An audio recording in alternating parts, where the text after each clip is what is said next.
আল্লাহর ফেরেশতাগণ লিপিবদ্ধ করার পর আল্লাহ তাআলা তাকে ডেকে বলবেন, তোমার আমল নামাতে যত কিছু লেখা আছে তুমি কি সব কিছু তোমার কর্ম হিসাবে স্বীকার করো, নাকি আমার লেখকরা কোনো ত্রুটি করেছে, জুলুম করেছে, অবিচার করেছে, বাড়িয়ে লিখেছে তোমার ব্যাপারে? তোমার মন্তব্য কি? আল্লাহ রাব্বুল আলামিন আহকামুল হাকিমিন, তিনি সবচেয়ে বড় বিচারকদের বিচারক, সবচেয়ে বেশি ন্যায় বিচারের দণ্ড তিনি প্রতিষ্ঠা করবেন।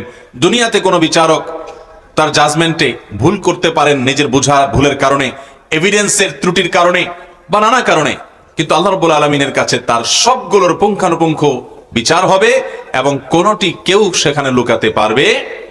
তো আল্লাহ সুবহানাহু ওয়া তাআলা সেদিন এই বান্দাকে ডেকে বলবেন যে তোমার বক্তব্য কি, তোমার এই কর্মকাণ্ডগুলোকে তুমি স্বীকার করো, নাকি আমার লেখকরা তোমার নামে বানিয়ে বানিয়ে লিখেছে? সুবহানাল্লাহ। আল্লাহ তাআলা আহকামুল হাকিমিন, বান্দার বক্তব্য নেওয়ার প্রয়োজন ছিল না, কিন্তু বান্দাকে আল্লাহ রাব্বুল আলামিন তার মুখ থেকে স্বীকারোক্তি নিচ্ছেন যে বান্দা